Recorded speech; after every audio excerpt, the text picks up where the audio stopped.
सत्य क्या है, उसकी प्राप्ति अंशतः संभव है, और यदि नहीं तो मनुष्य उसकी प्राप्ति के लिए क्या कर सकता है, क्योंकि हर एक मनुष्य संत होना संभव नहीं है। ये पूछा है। पहली बात तो ये, संत होना हर एक मनुष्य की संभावना है। संभावनाओं को कोई वास्तविकता में परिणत ना करे, ये दूसरी बात है। ये दूसरी बात है कि कोई बीज वृक्ष ना बन पाए, लेकिन हर बीज वृक्ष होने के लिए अपने अंतस से निर्णीत है। यानी हर बीज की ये संभावना है, ये पोटेंशियलिटी है कि वो वृक्ष बन सकता है। न बने ये बिल्कुल दूसरी बात है। खाद न मिले और भूमि न मिले और पानी न मिले और रोशनी न मिले तो बीज मर जाए, ये हो सकता है, लेकिन बीज की संभावना जरूर थी। संत होना प्रत्येक मनुष्य की संभावना है। इसलिए पहले तो अपने मन से ये ख्याल निकाल दें कि संतत्व कुछ लोगों का विशेष अधिकार है। संतत्व कुछ विशेष लोगों का अधिकार नहीं। और जिन लोगों ने ये प्रचलित की है ये धारणा, वो केवल अपने अहंकार के परिपोषण के लिए, क्योंकि इस बात से अहंकार परिपोषण मिलता है कि अगर मैं कहूं कि संत होना बड़ा दुरूह है और बहुत थोड़े से लोगों के लिए संभव है, और फिर मैं ये कहूं कि वो बहुत थोड़े से लोग ही संत हो सकते हैं, ये कुछ लोगों की अहंता की तृप्ति का मार्ग भर है। अन्यथा संत होना सबकी संभावना है, क्योंकि सत्य को उपलब्ध करने के लिए सबके लिए सुविधा और गुंजाइश है। मैंने कहा कि ये दूसरी बात है कि आप उपलब्ध ना हो सके, उसके लिए सिर्फ आप ही जिम्मेवार होंगे, आपकी संभावना नहीं जिम्मेवार होगी। हम सारे लोग यहां बैठे हैं, उठ के चलने की हम सबकी शक्ति है, लेकिन हम ना चलें और बैठे रहें। शक्तियां तो उन्हें सक्रिय करने से ज्ञात होती हैं, जब तक सक्रिय ना करें ज्ञात नहीं होती। अभी आप यहां बैठे हैं, हमको ज्ञात भी नहीं हो सकता कि आप चल सकते हैं, और आप भी अगर अपने भीतर खोजेंगे तो चलने की शक्ति कहां मिलेगी आपको। एक बैठा हुआ आदमी अपने भीतर खोजे कि मेरे भीतर चलने की शक्ति कहां है, तो उसे कैसे पता चलेगी? उसे पता भी नहीं चलेगी, वो सोचेगा कि चलने की शक्ति कहां है। बैठा हुआ आदमी कितना ही अपने भीतर तलाशे, उसे कोई स्थान न मिलेगा जिसको वो कह सके कि ये मेरी चलने की शक्ति है, जब तक कि वो चल के ना देखे। चल के देखने से पता चलेगा कि चलने की शक्ति है या नहीं, और संत बनने की प्रक्रिया से गुजर कर देखना होगा कि वो हमारी संभावना है या नहीं। जो उसे प्रयोग ही नहीं करेंगे, उन्हें जरूर वो संभावना ऐसी प्रतीत होगी कि कुछ लोगों की है, ये गलत है। तो पहली तो यही बात समझें कि सत्य को पाने के लिए सबका अधिकार है, वो सबका जन्म सिद्ध अधिकार है। उसमें किसी के लिए कोई विशिष्ट अधिकार नहीं है। दूसरी बात पूछा है कि सत्य क्या है और क्या उसे अंशतः पाया जा सकता है। सत्य को अंशतः नहीं पाया जाता, क्योंकि सत्य अखंड है, उसके टुकड़े नहीं हो सकते। यानी ऐसा नहीं हो सकता कि किसी आदमी को अभी थोड़ा सा सत्य मिल गया है, फिर थोड़ा और मिलेगा, फिर थोड़ा और मिलेगा, ऐसा नहीं होता। सत्य तो इकट्ठा ही उपलब्ध होता है, यानी वो क्रम से ग्रेजुअल नहीं मिलता, वो तो पूरा मिलता है, विस्फोट से मिलता है। लेकिन अगर ये बात मैं कहूंगा कि वो इकट्ठा ही मिलता है तो बहुत घबराहट मालूम होगी, क्योंकि हम इतने कमजोर लोग, हम उसे इकट्ठा कैसे पा सकेंगे। एक आदमी छत पर चढ़ने को जाता है, छत तो इकट्ठी ही मिलती है जब वो छत पर पहुंचता है, लेकिन सीढ़ियां वो क्रम से चढ़ लेता है, लेकिन किसी भी सीढ़ी पर वो छत पर नहीं होता है। पहली सीढ़ी पर जब होता है तब भी छत पर नहीं है, और अंतिम सीढ़ी पर तब होता है तब भी छत पर नहीं होता। छत के करीब तो होने लगता है लेकिन छत पे नहीं होता। सत्य के करीब तो क्रम से हुआ जा सकता है, लेकिन सत्य जब उपलब्ध होता है तो पूरा उपलब्ध होता है। यानी सत्य की निकटता तो क्रम से मिलती है, लेकिन सत्य की उपलब्धि पूर्णता होती है, वो कभी खंड में नहीं होती, टुकड़ों में नहीं होती। इसे स्मरण रखें। तो जो मैंने भूमिका कही है साधना की, वो सीढ़ियां हैं, उनसे सत्य नहीं मिलेगा, सत्य की निकटता मिलेगी। और जब अंतिम सीढ़ी पर आकर, जिसको मैंने भाव की शून्यता कहा है, जब भाव की शून्यता को कोई छलांग लगा जाता है तो वो सत्य को उपलब्ध हो जाता है, तब सत्य पूरा ही मिलता है, इन टोटलिटी, वो समग्रता में उपलब्ध होता है।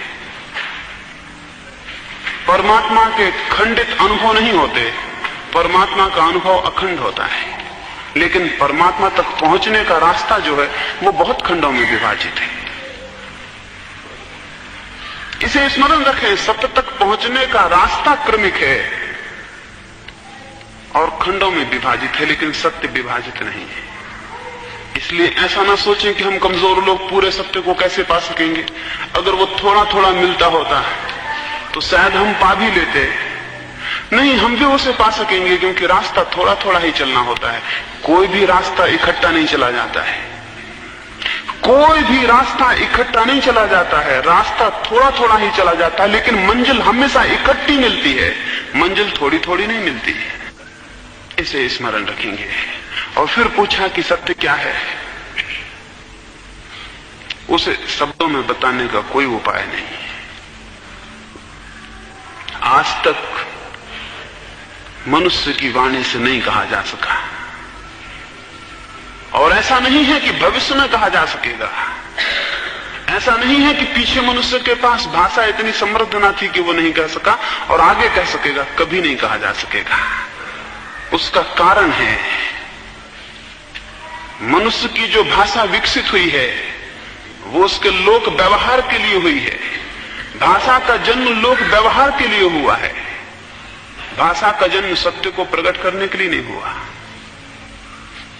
और जिन लोगों ने भाषा बनाई है उनमें से शायद ही कोई सत्य को जानता है, इसलिए सत्य के लिए कोई शब्द भी नहीं है। और जिन लोगों ने सत्य को पाया है उन्होंने भाषा से नहीं पाया, मौन होकर पाया है। यानी उन्हें जब सत्य उपलब्ध हुआ तब वे परिपूर्ण मौन थे और वहां कोई शब्द नहीं था। इसलिए बड़ी कठिनाई है, जब वो लौट के कहना शुरू करते हैं तो एक स्थान खाली रह जाता है जो कि सत्य का है, उसके लिए कोई शब्द देना संभव नहीं होता। या जब वे शब्द देते हैं तब शब्द अधूरे पड़ जाते हैं और छोटे पड़ जाते हैं, और उन्हीं शब्दों पे झगड़े शुरू हो जाते हैं, उन्हीं शब्दों पर। क्योंकि सब शब्द अधूरे रहते हैं, वो सत्य को प्रकट नहीं कर पाते। वो इशारों की तरह हैं, जैसे कोई चांद को अंगुली दिखाए और हम उसकी अंगुली को पकड़ लें कि यही चांद है, तो दिक्कत शुरू हो जाएगी। अंगुली चांद नहीं है, अंगुली केवल इशारा है, और जो इशारे को पकड़ लेगा वो दिक्कत में पड़ जाएगा। इशारे को छोड़ना पड़ता है ताकि वो दिखाई पड़ सके जिसकी तरफ इशारा है। शब्दों को छोड़ देना होता है, तब सत्य का थोड़ा सा अनुभव होता है। जो शब्दों को पकड़ लेता है वो सत्य के अनुभव से वंचित हो जाता है। इसलिए कोई रास्ता नहीं है कि मैं आपको कहूं कि सत्य क्या है, और अगर कोई कहता हो तो वो आत्मवंचना में है। अगर कोई कहता हो तो वो खुद धोखे में है और दूसरों को धोखे में डाल रहा है। सत्य को कहने का कोई उपाय नहीं है, लेकिन हां, सत्य को कैसे पाया जा सकता है इसे कहने का उपाय है। मेथड तो बताया जा सकता है सत्य को पाने का, उसकी पद्धति तो बताई जा सकती है, लेकिन सत्य क्या है ये नहीं बताया जा सकता। सत्य को जानने के पद्धतियां हैं, सत्य की कोई परिभाषाएं नहीं है। सत्य को जानने की पद्धतियां हैं लेकिन परिभाषाएं नहीं है। उस पद्धति की हमने इन 3 दिनों में चर्चा की है। ये जरूर लगेगा कि हम सत्य को बिल्कुल छोड़ गए, सत्य को बहुत दफा कहा लेकिन कुछ बताया नहीं कि सत्य क्या है। उसे नहीं बताया जा सकता, उसे जाना जा सकता है। सत्य को बताया नहीं जा सकता, जाना जा सकता है, उसे आप जानेंगे। पद्धति बताई जा सकती है, सत्य का अनुभव आपका होगा। सत्य का अनुभव हमेशा वैयक्तिक है, उसका कोई कम्युनिकेशन, कोई संवाद एक दूसरे को संभव नहीं है। इसलिए ये तो मैं नहीं कहूंगा कि सत्य क्या है, इसलिए नहीं कि उसे रोकना चाहता हूं, बल्कि इसलिए कि उसे कहा नहीं जा सकता है। जब कभी बहुत पीछे अतीत में एक दफा ऐसा हुआ, उपनिषदों के समय में एक ऋषि से किसी ने जाके पूछा सत्य क्या है। उस ऋषि ने बहुत गौर से उस आदमी को देखा। उसने दोबारा पूछा कि सत्य क्या है। उसने तीसरी बार पूछा कि सत्य क्या है। उस ऋषि ने कहा मैं बार बार कहता हूं लेकिन तुम समझते नहीं। वो व्यक्ति बोला आप कैसी बात कर रहे हैं, मैंने 3 बार पूछा, आप 3 ही बार चुप थे और आप कहते हैं मैं बार बार कहता हूं। उसने कहा काश तुम मेरे चुप होने को देख पाते तो तुम समझते कि सत्य क्या है। काश तुम मेरे साइलेंस को, मेरे मौन को देख पाते तो समझते कि सत्य क्या है। वही रास्ता है उसे कहने का। जिन्होंने जाना है वे चुप हो जाते हैं और जब सत्य की बात की जाती है तो वे मौन हो जाते हैं। अगर आप भी मौन हो सके तो उसे जान सकते हैं, अगर आप मौन न हो तो उसे नहीं जान सकते। सत्य को आप जान सकते हैं लेकिन जना नहीं सकते। इसलिए मैं नहीं कहूंगा कि सत्य क्या है, क्योंकि नहीं कहा जा सकता है।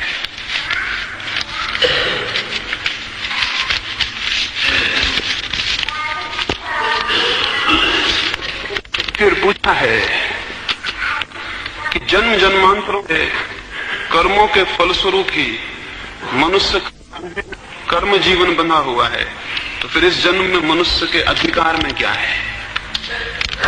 पूछा है कि अतीत के जीवन और अतीत के कर्म और अतीत में किए हुए जो भी जीवन के संस्कार हैं, यदि हम उनसे ही परिचालित होते हैं तो अब हम क्या कर सकते हैं। ने बहुत ही ठीक पूछा है। अगर ये बात सच हो कि मनुष्य बिल्कुल अतीत के कर्मों से बंधा है, तो उसके हाथ में वर्तमान में करने को क्या रह जाएगा। और अगर ये सच हो कि मनुष्य अतीत के कर्मों से बिल्कुल नहीं बंधा है, तो करने का फायदा क्या रह जाएगा। क्योंकि अगर अतीत के कर्मों से नहीं बंधा है तो अभी जो करेगा कल उनसे बंधा नहीं रह जाएगा। तो अगर आज शुभ करेगा तो कल उसे शुभ के मिलने की संभावना नहीं होनी चाहिए। अगर अतीत के कर्मों से बंधा हो पूरी तरह, तो करने में कोई अर्थ नहीं होगा, क्योंकि कर ही नहीं सकता कुछ, पूरी तरह बंधा है। और अगर पूरी तरह स्वतंत्र हो तो करने में कोई अर्थ नहीं होगा, क्योंकि वो कर लेगा और कल उससे मुक्त हो जाएगा, उसके साथ उसका किया हुआ नहीं होगा। इसलिए मनुष्य न तो पूरी तरह बंधा हुआ है और न पूरी तरह मुक्त है। उसका एक पैर बंधा है और एक खुला है। एक दफा हजरत अली से किसी ने पूछा, ठीक यही बात पूछी। हजरत अली से किसी ने पूछा कि मनुष्य स्वतंत्र है या परतंत्र है अपने कर्मों में। अली ने कहा अपना एक पैर ऊपर उठाओ। अली ने कहा अपना एक पैर ऊपर उठाओ। वह आदमी स्वतंत्र था, बायां उठाए या दायां उठाए। उसने अपना बायां पैर ऊपर उठाया। अली ने कहा दूसरा भी उठा लो। बोला आप पागल हैं, दूसरा नहीं उठा सकता हूं। अली ने कहा क्यों। उसने कहा एक उठाने को स्वतंत्र था। अली ने कहा ऐसा ही मनुष्य का जीवन है। उसमें हमेशा 2 पैर हैं आपके पास और एक उठाने को आप हमेशा स्वतंत्र, एक हमेशा बंधा हुआ है। इसलिए संभावना है कि जो बंधा है उसे मुक्त कर सके उसके द्वारा, जो कि अभी उठने को स्वतंत्र है। और यह भी संभावना है कि उसे भी बांध सके उसके द्वारा जो कि बंधा है। अतीत में आपने जो किया है वो आपने किया है। आप स्वतंत्र थे करने को, आपने किया है। आपका एक हिस्सा जड़ हो गया है और परतंत्र हो गया है, लेकिन आपका एक हिस्सा अभी भी स्वतंत्र है। उसके विपरीत करने को आप मुक्त हैं। उसके विपरीत करके आप उसको खंडित कर सकते हैं। उससे भिन्न को करके आप उसे विनष्ट कर सकते हैं। उससे श्रेष्ठ के करके आप उसको विसर्जित कर सकते हैं। मनुष्य के हाथ में है कि वह अतीत संस्कारों को भी धो डाले।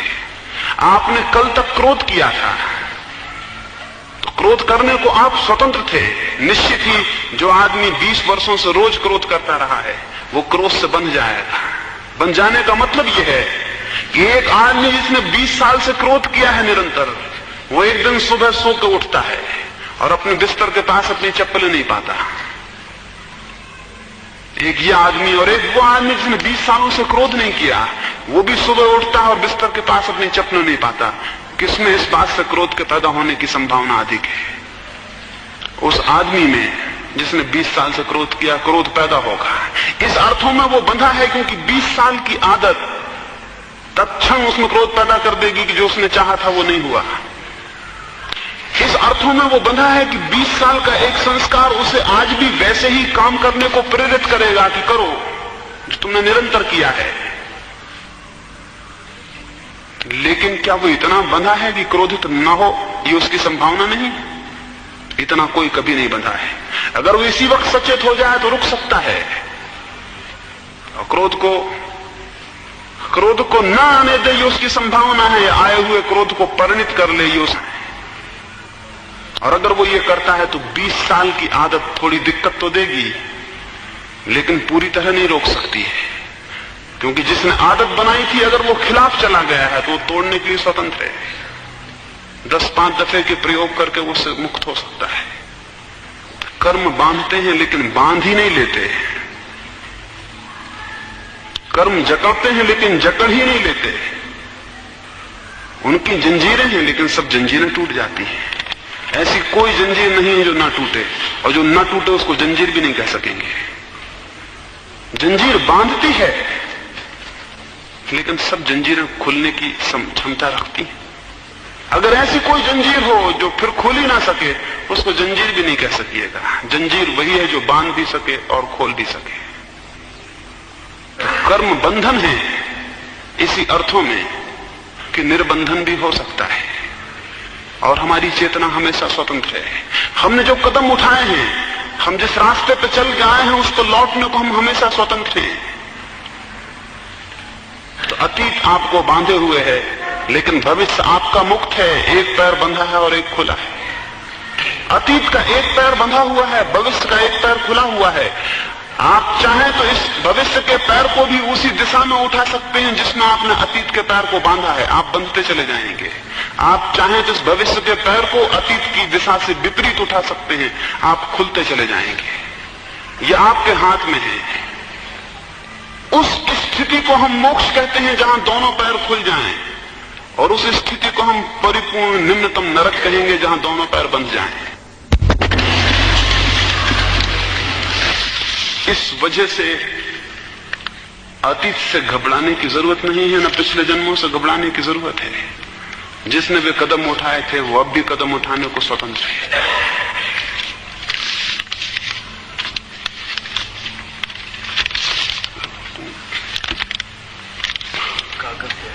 पूछा है, साक्षी होकर कौन विचार करता है? जब आप साक्षी होते हैं तो विचार नहीं होता। विचार आपने किया कि आप साक्षी नहीं रह जाएंगे। मैं एक बगीचे में खड़ा हूं और एक फूल का साक्षी हो जाऊं तो मैं फूल को देखूंगा, सिर्फ देखूंगा तो साक्षी हूं। और अगर मैंने सोचना शुरू किया तो फिर मैं साक्षी नहीं हूं। जिस घड़ी में सोचूंगा उस घड़ी फूल मेरी आंख से हट जाएगा, सोचने का पर्दा बीच में आ जाएगा। जब मैं एक फूल को देख के कहूंगा फूल सुंदर है, तो जिस घड़ी मेरा मन कह रहा है फूल सुंदर है, उस वक्त फूल देख नहीं रहा हूं मैं, क्योंकि मन दो काम एक साथ नहीं करता है। एक झीना सा पर्दा बीच में आ जाएगा। और अगर मैं सोचने लगा कि इस फूल को मैंने पहले भी देखा है और ये फूल परिचित है, तो फूल मेरी आंख से ओझल हो गया है। अब मैं भ्रम में हूं कि मैं देख रहा हूं। अपने एक मित्र को दूर से आए हुए मैं एक बार नदी पर नौका के लिए ले गया था। वे बहुत दूर के देशों से लौटे थे। उन्होंने बहुत नदियां और बहुत झीलें देखी थी। वे सब उनके ख्यालों से भरे हुए थे। जब मैं पूरे चांद की रात में उनको नौका पे ले गया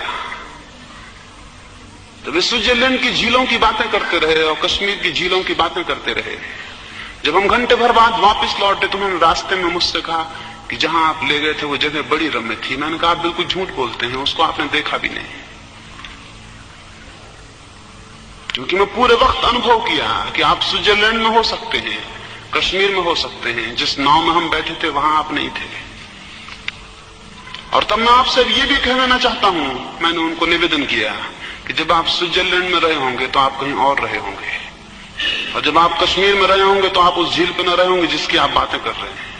तो मैंने उनसे कहा कि न केवल मैं ये कहता हूं कि जिस झील पर मैं ले गया था उसको आपने नहीं देखा, मैं आपको ये कहता हूं आपने कोई झील नहीं देखी है। आपके ख्याल के पर्दे आपको साक्षी नहीं होने देते, आपका विचार आपको दृष्टा नहीं होने देता। जब हम विचार को छोड़ते हैं, जब विचार को हम अलग करते हैं, तब हम साक्षी होते हैं। विचार की निर्जरा से साक्षी हुआ जाता है। तो जब मैं कह रहा हूं हम साक्षी हो रहे हैं तो पूछा जाए कि कौन विचार कर रहा है? नहीं, कोई विचार नहीं कर रहा है, मात्र साक्षी रह गया है।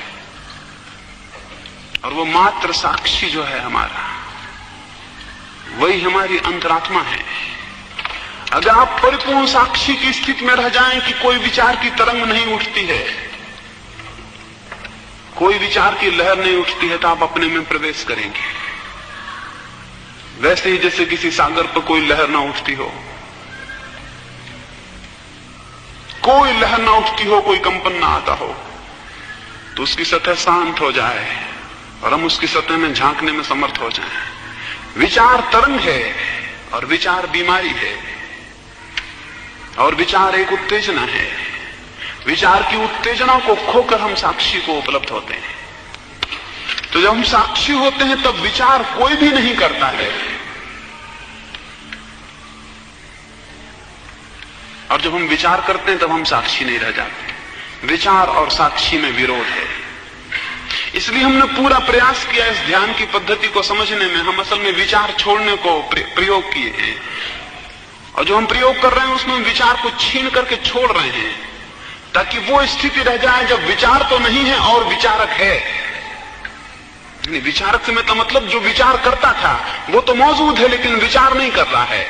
जब वो विचार नहीं करेगा तो उसमें दर्शन होगा। ये समझ लें, विचार और दर्शन विपरीत बातें हैं। इसलिए मैंने पीछे कहा कि केवल अंधे लोग विचार करते हैं, जिनकी आंखें हैं वो विचार नहीं करते। समझें, अगर मेरे पास आंखें नहीं हैं और मुझे इस मकान से बाहर निकलना है तो मैं विचार करूंगा कि दरवाजा कहां है। अगर मेरे पास आंखें नहीं हैं और मुझे इस भवन से बाहर निकलना है तो मैं विचार करूंगा कि दरवाजा कहां है। और अगर मेरे पास आंखें हैं तो क्या मैं विचार करूंगा? मैं देखूंगा और निकल जाऊंगा। नहीं, सवाल यह है कि अगर मेरे पास आंखें हैं तो मैं देखूंगा और निकल जाऊंगा, मैं विचार क्यों करूंगा? जिनके पास जितनी आंखें कम हैं उतनी वे ज्यादा विचार करते हैं। दुनिया उनको विचारक कहती है और हम उनको अंधा कहेंगे। और जिनके पास जितनी ज्यादा आंखें हैं वे उतना कम विचार करते हैं। महावीर और बुद्ध विचारक नहीं थे। मैं सुनता हूं बड़े बड़े समझदार लोग जो उनको कहते हैं कि महान विचारक थे। ये बिल्कुल झूठी बात है। वे बिल्कुल भी विचारक नहीं थे, क्योंकि वे अंधे नहीं थे। हम उनको अपने मुल्क में दृष्टा कहते हैं। इसलिए हम अपने मुल्क में इस पद्धति का जो शास्त्र है उसको दर्शन कहते हैं। दर्शन का मतलब देखना। हम उसको फिलॉसफी नहीं कहते। फिलॉसफी और दर्शन पर्यायवाची शब्द नहीं है। सामान्यतः फिलॉसफी से हम दर्शन का अर्थ कर लेते हैं, वो गलत है। भारत के दर्शन को इंडियन फिलॉसफी कहना बिल्कुल गलत है। वो फिलॉसफी है ही नहीं। फिलॉसफी का मतलब है चिंतन, विचार, मनन, और दर्शन का मतलब है चिंतन, विचार, मनन सबका छोड़ देना। पश्चिम में विचारक हुए हैं, पश्चिम की फिलॉसफी है। उन्होंने विचार किया है कि सत्य क्या है, वो इसका विचार करते हैं। हमारे मुल्क में हम इसका विचार नहीं करते कि सत्य क्या है। हम इसका विचार करते हैं कि सत्य का दर्शन कैसे हो सकता है। यानी हम इस बात का विचार करते हैं कि आंखें कैसे खोले। इसलिए हमारी पूरी प्रक्रिया आंख खोलने की है। हमारी पूरी प्रक्रिया चक्षु खोलने की है। जहां विचार होता है वहां तर्क विकसित होता है, और जहां दर्शन होता है वहां योग विकसित होता है। विचार का अनुबंध संबंध तर्क से है और दर्शन का अनुबंध और संबंध योग से है। पूरब में कोई तर्क विकसित नहीं हुआ। लॉजिक को हमने कोई प्रेम नहीं किया है, हमने उसको खेल समझा है, बच्चों का खेल समझा है। हमने कुछ और बात खोजी, हमने दर्शन को और दर्शन के लिए योग को। योग पद्धति है जिससे आपकी आंख खुलेगी और आप देखेंगे। उस देखने के लिए साक्षी का प्रयोग है। जैसे जैसे आप साक्षी होंगे विचार क्षीण होगा और एक घड़ी आएगी निर्विचार की। विचारहीनता की नहीं कह रहा हूं, निर्विचार की। विचारहीन और निर्विचार में बहुत भेद है। विचारहीन विचारक से नीचे है और निर्विचार विचारक के बहुत ऊपर है।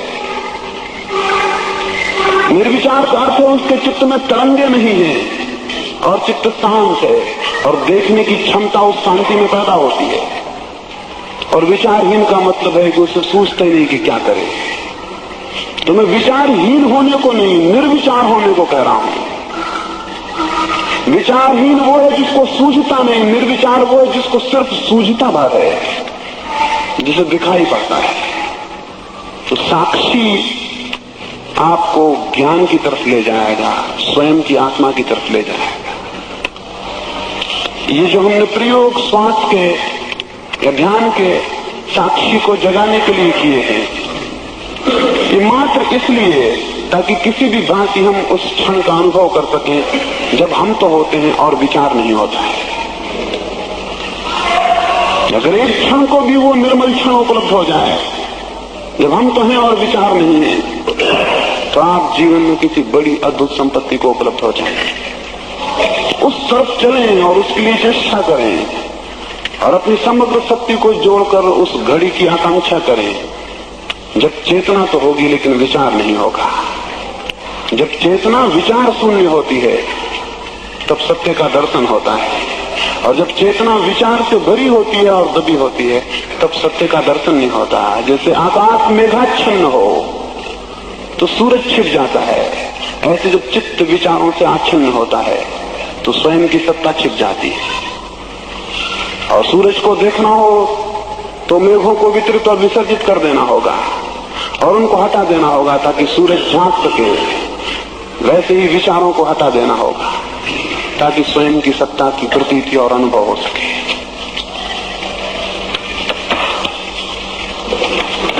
सुबह जब मैं भवन से निकलता था तो किसी ने मुझसे पूछा कि क्या इस समय में केवल ज्ञान संभव है। मैंने उनसे कहा संभव है। वे प्रश्न पूछे हैं कि अगर केवल ज्ञान इस समय संभव है तो क्या मैं बता सकता हूं कि वे कौन सा प्रश्न मुझसे पूछना चाहते हैं। अगर वे केवल ज्ञान का अर्थ ये समझे हों कि दूसरा क्या प्रश्न पूछना चाहता है ये बता दिया जाए तो वे बड़ी गलती में वे किसी मदारी से भी धोखा खा जाएंगे। वे सड़क पर किसी 2 पैसे में खेल दिखाने वाले से भी धोखा खा जाएंगे। वो तो 2 पैसे का खेल दिखाने वाला बता सकता है कि आपके मन के भीतर क्या है। और अगर कभी कोई केवल ज्ञानी भी इसके लिए राज्य हो जाए तो वो केवल ज्ञानी नहीं होगा। केवल ज्ञान का ये मतलब नहीं है कि आपके मन में क्या चल रहा है उसको बता दिया जाए। आप केवल ज्ञान का अर्थ ही नहीं समझे। केवल ज्ञान का अर्थ है चेतना की वो स्थिति जहां कोई ज्ञेय नहीं रह जाता, जहां कोई ज्ञाता नहीं रह जाता, मात्र ज्ञान की शक्ति पर रह जाती है। केवल ज्ञान शब्द से ही वो प्रकट है जहां केवल ज्ञान मात्र रह जाता है। अभी जब भी हम कुछ जानते हैं तो जानने में 3 चीजें होती हैं। जानने वाला होता है, वो ज्ञाता होता है। जिसको जानते हैं वो होता है, वो ज्ञेय होता है। और इन दोनों के बीच जो संबंध होता है वो ज्ञान होता है। तो ज्ञान जो है ज्ञाता और ज्ञेय से दबा रहता है, उनसे बंधा रहता है। केवल ज्ञान का अर्थ है कि ज्ञेय विलीन हो जाए, ऑब्जेक्ट विलीन हो जाए। और अगर ज्ञेय विलीन हो जाएगा तो फिर ज्ञाता कहाँ रहेगा। वो तो ज्ञेय से बना हुआ था। जब ज्ञेय विलीन हो जाएगा तो ज्ञाता विलीन हो जाएगा। तब क्या शेष रह जाएगा? तब मात्र ज्ञान शेष रह जाएगा। उस ज्ञान की घड़ी में मुक्ति का बोध होता है और स्वतंत्रता का बोध होता है। तो केवल ज्ञान का अर्थ है शुद्ध ज्ञान को अनुभव कर लेना, जिसको मैंने समाधि कहा है, वो शुद्ध ज्ञान का अनुभव है। ये अलग अलग संप्रदायों के अलग अलग शब्द हैं। जिसे पतंजलि ने समाधि कहा है, उसे जैनों ने केवल ज्ञान कहा है, उसे बुद्ध ने प्रज्ञा कहा है। केवल ज्ञान का मतलब ये नहीं है कि आपके सिर में क्या चल रहा है उसे बता दें, वो तो बहुत आसान सी बात है, वो तो साधारण सी टेलीपैथी है, वो तो थॉट रीडिंग है, उसका केवल ज्ञान से कोई मतलब नहीं है। और अगर आप उत्सुक ही हो जानने को कि आपके दिमाग में क्या चल रहा है, तो मैं आपको रास्ता बता सकता हूं कि आपके बगल के आदमी के दिमाग में क्या चल रहा है, उसे आप जान सकते हैं। मैं तो नहीं बताऊंगा कि आपके दिमाग में क्या चल रहा है, लेकिन मैं आपको रास्ता बता सकता हूं कि आप जान सकें कि दूसरे दिमाग में क्या चल रहा है, वो ज्यादा आसान होगा। मैंने आपको पीछे जो भी संकल्प का प्रयोग कहा कि सारी श्वास को बाहर फेंक दें और एक क्षण रुक जाएं, श्वास ना लें। आप घर लौट के 2-4 दिन किसी छोटे बच्चे पे प्रयोग कर लेंगे तो आपको समझ में आ जाएगा। अपनी सारी श्वास बाहर फेंक दें, उस बच्चे को सामने बिठा लें, और जब श्वास भीतर न रह जाए तब पूरे जोर से संकल्प करें और ये आंख बंद करके देखने की कोशिश करें कि इसके दिमाग में क्या चल रहा है। और उस बच्चे को कह दें कि कोई छोटी चीज तुम सोचना, कोई फूल का नाम सोचना, उसको बताया ना, उससे कहते हैं कोई फूल का नाम सोचना है, और आंख बंद करके उस श्वास को बाहर फेंक के आप ये संकल्प प्रगाढ़ करें कि इसके दिमाग में क्या चल रहा है। आप 2-3 दिन में जानना शुरू कर देंगे। अगर आपने एक शब्द भी जान लिया तो कोई फर्क नहीं पड़ता, फिर वाक्य जाने जा सकते हैं, वो लंबी प्रक्रिया है। लेकिन इससे ये मत समझ लेना कि आप केवल ज्ञानी हो गए।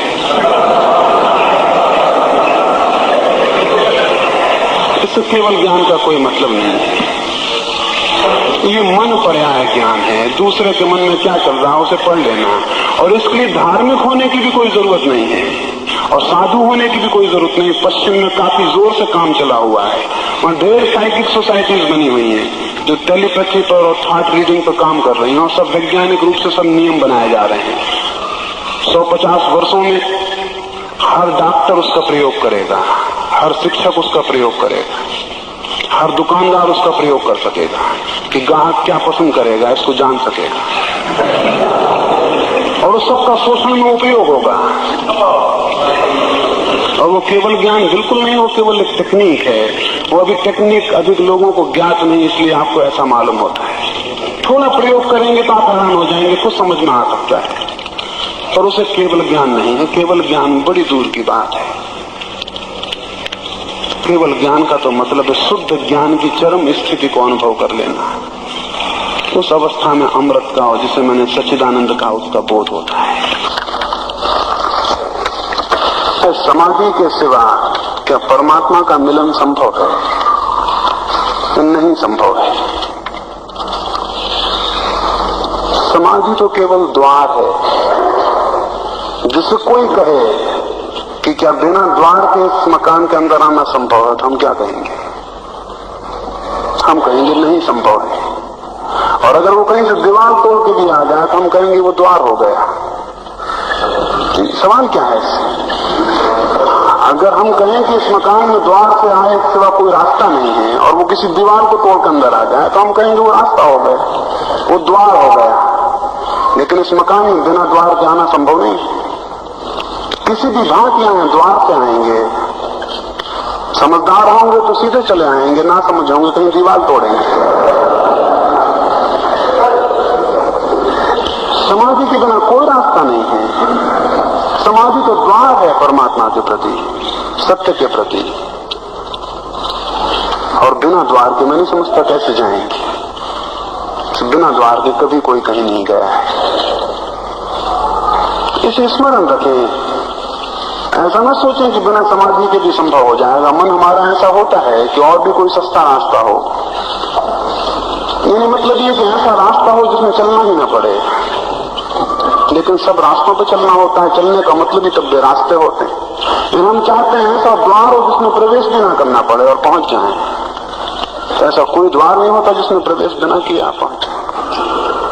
पर हमारे मन की कमजोरियां हैं बहुत, और हमारे मन की कमजोरियां ये है कि हम कुछ भी नहीं करना चाहते और कुछ पाना चाहते हैं। विशेषतः परमात्मा के संबंध में तो हमारी धारणा यही है कि अगर वो बिना किए मिल जाए तो विचार नहीं है। बल्कि हो सकता है कि अगर कोई आपको बिना किए भी देने को राजी हो जाए तो भी आप विचार करें कि लेना या नहीं लेना। एक बार ऐसा हुआ, वहां श्रीलंका में एक साधु था, वो रोज मोक्ष की और निर्वाण की और समाधि की बातें करता। कुछ लोग उसे वर्षों से सुनते थे। एक आदमी एक दिन खड़े होकर पूछा कि मैं ये पूछना चाहता हूं, आपको इतने लोग इतने दिन से सुनते हैं, इनमें से किसका निर्वाण हुआ और किसकी समाधि हुई? उस साधु ने कहा, तुम्हारा विचार है तो आज ही समाधि हो जाए, राजी हो? अगर तुम राजी हो तो आज ये मेरा कष्ट है कि तुम्हें समाधि लगवा दूंगा। वो आदमी बोला, आज? उसने कहा थोड़ा विचार करें, क्योंकि आज ही? उसने कहा थोड़ा विचार करें, मैं फिर आके आपको बताऊं। और आपसे भी कोई कहे कि मैं आज ही इसी वक्त आपको परमात्मा से मिला सकता हूं, तो मैं नहीं समझता कि आपका दिल एकदम से कहेगा हाँ। आपका दिल बहुत सोच विचार करने लगेगा। मैं सच आपसे कह रहा हूं, आपका दिल बहुत सोच विचार करने लगा कि मिलना या नहीं मिलना। मुफ्त में भी परमात्मा मिले तो भी हम विचार करेंगे, तो कीमत दे के तो देने में विचार करना बहुत स्वाभाविक है। मन यही होता है कि मुफ्त में मिल जाए। हम मुफ्त में उस चीज को पाना चाहते हैं जिसका हमारे मन में कोई मूल्य नहीं है, यानी हम निर्मूल्य उसे पाना चाहते हैं जिसका हमारे मन में कोई मूल्य नहीं है। मूल्य से हम उसे पाना चाहते हैं जिसका हमारे मन में मूल्य है। अगर परमात्मा के प्रति थोड़ा भी ख्याल पैदा होगा तो आप पाएंगे कि आप अपना सब देने को राजी हैं, अपना सब देने को राजी हैं, और सब दे के अगर उसकी झलक मिलती है तो लेने को राजी हो जाए। ये जो पूछा है कि समाधि के बिना हो सकता है, नहीं हो सकता है, श्रम के बिना नहीं हो सकता है, अध्यवसाय के बिना नहीं हो सकता है, आपके पूरे संकल्प और साधना के बिना नहीं हो सकता है। लेकिन इस तरह के जो कमजोर लोग हैं, वे कमजोर लोग कुछ समझदार लोगों को शोषण का मौका देते हैं। सारी दुनिया में एक तरह का रिलीजियस एक्सप्लॉयटेशन चलता है, एक तरह का धार्मिक शोषण चलता है। क्योंकि आप बिना कुछ किए पाना चाहते हैं, इसलिए लोग खड़े हो जाते हैं जो कहते हैं हमारी कृपा से मिल जाएगा, हमें पूजो, हमारे पैर पड़ो, हमारा नाम स्मरण करो, हम पे श्रद्धा रखो, मिल जाएगा। और जो कमजोर लोग हैं वो इस वजह से उनकी श्रद्धा करते हैं और पैर छूते हैं और जीवन गंवाते हैं, कुछ भी नहीं मिलेगा। ये सिर्फ एक शोषण है, ये सिर्फ एक शोषण है। कोई गुरु परमात्मा नहीं दे सकता, परमात्मा तक जाने का मार्ग दे सकता है, लेकिन मार्ग पर खुद चलना होता है। कोई गुरु आपके लिए नहीं चल सकता है। इस दुनिया में कोई आदमी किसी दूसरे के लिए नहीं चल सकता है, अपने पैर ही चलाते हैं, अपने पैरों पे चलना होता है। और अगर कोई कहता हो, और ऐसे कहने वाले अनेक हैं जो कहते हैं हम एक ही बात आपसे मांगते हैं कि हम पे श्रद्धा करो और शेष सब हम कर देंगे, वे आपका शोषण कर रहे हैं। और आप क्योंकि कमजोर हैं, आप शोषण का मौका देते हैं। दुनिया में जितने धार्मिक पाखंड चलते हैं उसका कारण पाखंडी कम है, आपकी कमजोरियां ज्यादा हैं। अगर आप कमजोर न हो तो दुनिया में कोई धार्मिक पाखंड खड़ा नहीं होगा। क्योंकि अगर कोई आदमी थोड़ा भी पुरुषार्थवान है, अगर थोड़ा भी उसे अपने जीवन का गौरव और गरिमा है, और कोई उससे कहेगा कि मैं अपनी कृपा से तुमको परमात्मा दिला देता हूं, वो कहेगा क्षमा करें, इससे बड़ा मेरा और क्या अपमान हो सकता है। वो कहेगा क्षमा करें, इससे बड़ा मेरा और क्या अपमान हो सकता है कि परमात्मा में आपकी कृपा से पाऊं। और जो दूसरे की कृपा से मिले, क्या वो दूसरे की नाराजगी से छीन लिया जा सकता है? क्या जो दूसरे की कृपा से मिलेगा वो दूसरे की नाराजगी से छीना नहीं जा सकता? जो कृपा से मिलता है वो कृपा के हटने से छीन भी सकता है। वो सिर्फ धोखा होगा जो परमात्मा मिले और छीन लिया जाए, और जिसे कोई दूसरा दे सके। कोई दुनिया में किसी दूसरे को सत्य और परमात्मा नहीं दे सकता है। अपने ही श्रम से और अपनी ही साधना से उसे पाना होता है। इसलिए क्षण भर को भी, रत्ती भर को भी मन में कभी ये ख्याल न देना, ये कमजोरी घातक साबित होती है। और इस कमजोरी की वजह से आप तो टूटते हैं, आप पाखंड को, धोखों को, झूठी गुरदमों को फैलने का मौका देते हैं। वे असत्य हैं, उनका कोई मूल्य नहीं है और वे घातक हैं और विषाक्त हैं।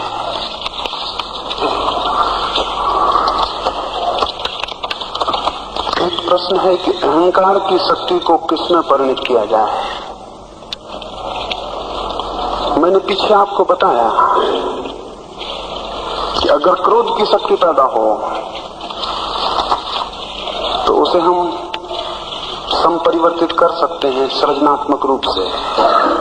मैंने आपको ये भी बताया कि अगर सेक्स की शक्ति है वो भी संपरिवर्तित की जा सकती है।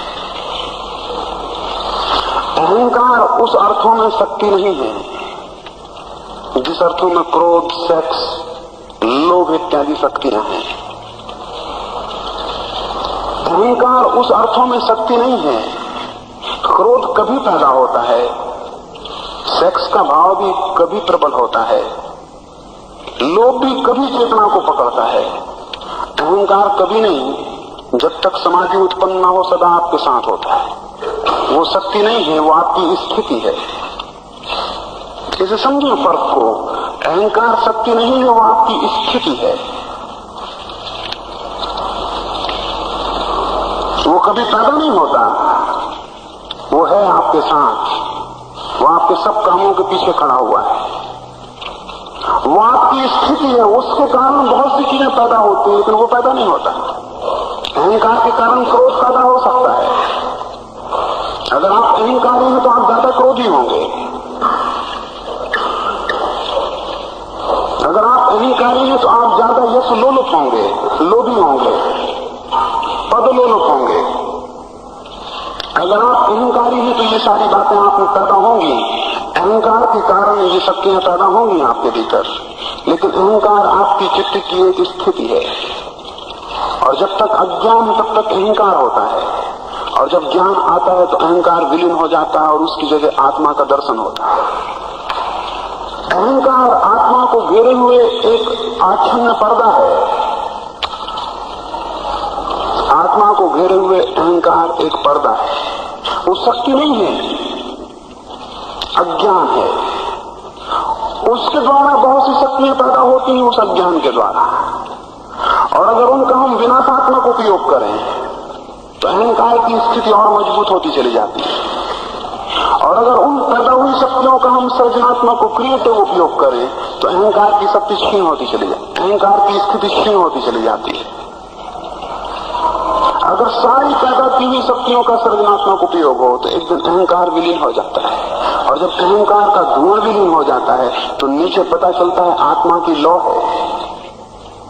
अहंकार का धुआं घेरे हुए है आत्मा की लौ। जब निर्धूम होता है चित्त, सारा धुआं अहंकार का दूर होता है। जब मैं भाव की सारी परतें दूर हो जाती हैं, जब ये स्मरण भी नहीं आता कि मैं भी हूं, तब गहराई में उपलब्धि होती। रामकृष्ण कहा करते थे कि एक बार ऐसा हुआ एक नमक का पुतला समुद्र के किनारे एक मेले में गया। एक मेला लगा और एक नमक का पुतला मेले को देखने समुद्र के किनारे गया। और समुद्र के किनारे उसने देखा बड़ा अथाह सागर है। कोई रास्ते में पूछने लगा कितना गहरा होगा। उस पुतले ने कहा कि मैं अभी खोज के आता हूं। और वो नमक का पुतला पानी में कूद पड़ा। और बहुत दिन बीते और बहुत वर्ष बीते, वो पुतला अब तक वापस नहीं लौटा है। उसने कहा कि मैं अभी खोज के आता हूं, लेकिन नमक का पुतला था। और सागर में कूदते ही नमक पिघल गया और विलीन हो गया, और वो सागर की तलहटी को नहीं पा सका। वो जो मैं खोजने निकला था परमात्मा को या सागर की गहराई को, वो खोजने में विलीन हो जाता है। वो केवल नमक का पुतला है, वो कोई शक्ति नहीं है। अगर आप परमात्मा को खोजने निकले हैं, जब आप खोजने निकलते हैं तब यही ख्याल होता है कि मैं परमात्मा को खोजने निकल रहा हूं। लेकिन जब जैसे जैसे आप प्रवेश करते हैं पाते हैं परमात्मा को नहीं मिल रहा, मैं विलीन होता चला जा रहा है। एक घड़ी आती है जब मैं बिल्कुल शून्य होता है, तब आप पाते हैं कि परमात्मा मिल गया, इसका मतलब ये हुआ कि मैं को कभी परमात्मा का मिलन नहीं होगा। जब मैं नहीं होगा तो परमात्मा मिलेगा, और जब तक मैं होगा तब तक परमात्मा नहीं मिलेगा। इसलिए कबीर ने कहा है, प्रेम गली अति सांकरी तामे दो न समा है, कि प्रेम की गली बहुत सकरी है, उसमें दो नहीं बन सकते। या तो तुम बन सकते हो या परमात्मा बन सकता है, और जब तक तुम हो तब तक परमात्मा नहीं बन सकता। और जहां तुम विलीन हो गए तब परमात्मा है। ये जो हमारा अहंकार है, ये केवल हमारा अज्ञान है। इस अज्ञान के कारण हमारे जीवन की बहुत सी शक्तियों का दुरुपयोग होता है। अगर हम उनका सदुपयोग करें तो अहंकार को पोषण नहीं मिलेगा और अहंकार धीरे धीरे क्षीण हो जाए। तो जिसको मैंने जीवन शुद्धि के लिए 3 प्रयोग कहे हैं, अगर वे 3 प्रयोग चले, शरीर शुद्धि का, विचार शुद्धि का और भाव शुद्धि का, तो उन तीनों प्रयोगों को करते करते पता चलेगा अहंकार विलीन हो गया। क्रोध विलीन नहीं होगा इस अर्थों में, अहंकार विलीन हो जाएगा। क्रोध की शक्ति नए रूपों में मौजूद रहेगी, अहंकार की कोई शक्ति मौजूद नहीं रह जाएगी। जब अहंकार विलीन होगा तो कुछ पीछे रिसिड्यू जिसको कहें, पीछे कुछ बचा हुआ कुछ भी नहीं रहेगा। क्रोध या सेक्स विलीन नहीं होते इस अर्थों में, ट्रांसफॉर्म होते हैं, दूसरी शक्ल में वे मौजूद रहेंगे। क्रोध की शक्ति कायम रहेगी, दूसरा प्रयोग करती रहेगी। हो सकता है करुणा बन जाए, लेकिन शक्ति वही रहेगी। और इस जगत में जो बहुत क्रोधी हैं, अगर उनकी शक्ति परिवर्तित हो तो उतने ही करुणा से भर सकते हैं, क्योंकि शक्ति नया रूप ले लेगी। शक्ति नष्ट नहीं होती, नया रूप ले लेती है। जैसे मैंने कहा कि जो बहुत कामुक हैं, बहुत सेक्सुअल हैं, वही लोग ब्रह्मचर्य को उपलब्ध हो जाते हैं, क्योंकि वो जो सेक्स की उनकी शक्ति है वही संपरिवर्तित होकर उनके लिए ब्रह्मचर्य बन जाती है। लेकिन अहंकार जब विलीन होता है तो किसी में परिणत नहीं होता, क्योंकि वो केवल अज्ञान था, उसकी परिणति का कोई सवाल नहीं, वो केवल भ्रम था। जैसे अंधेरे में किसी ने रस्सी को सांप समझाओ, और जब पास जाकर देखे कि रस्सी है, सांप नहीं है, और हम पूछें कि सांप का क्या हुआ, तो हम कहेंगे सांप का कुछ भी नहीं हुआ, क्योंकि सांप था ही नहीं, उसका कोई परिवर्तन का सवाल नहीं है। वैसे ही अहंकार आत्मा को भ्रांत रूप से समझने का परिणाम है। वो आत्मा की भ्रांति है, आत्मा का इल्यूजरी भ्रामक दर्शन है, जिससे रस्सी में सांप दिख जाए, ऐसा आत्मा में अहंकार दिख रहा है। जब हम आत्मा के करीब पहुंचेंगे तो हम पाएंगे अहंकार तो नहीं है, वो किसी चीज में परिणत नहीं होगा, परिणत का कोई सवाल ही नहीं था, वो था ही नहीं, वो केवल भ्रम था और दिखाई पड़ता था। अहंकार अज्ञान है, शक्ति नहीं है। लेकिन अज्ञान अगर हो तो शक्तियों का दुरुपयोग करवा देता है, क्योंकि अज्ञान में क्या होगा, अज्ञान शक्तियों का दुरुपयोग करवा सकता है। तो स्मरण रखें, अहंकार का कोई परिवर्तन नहीं होगा, न कोई परिणति होगी, अहंकार बस विलीन हो जाएगा, वो उस अर्थ में शक्ति नहीं है। प्रश्न और अंतिम रूप से, आत्मा को परमात्मा में विलीन होने की क्या आवश्यकता है, पूछा है।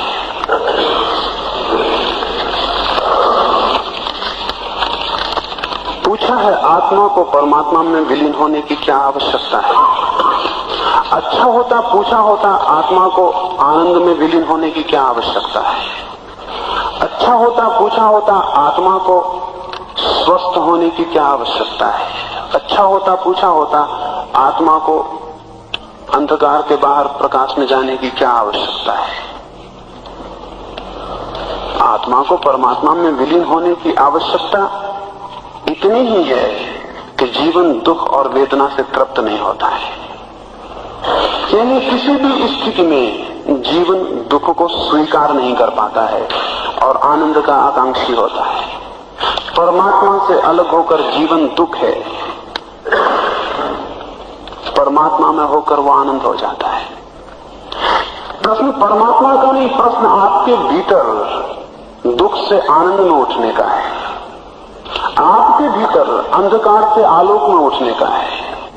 और अगर आपको कोई आवश्यकता प्रतीत नहीं होती तो बिल्कुल दुख में निश्चिंत रह सकते हैं, लेकिन कोई दुख में निश्चिंत नहीं रह सकता।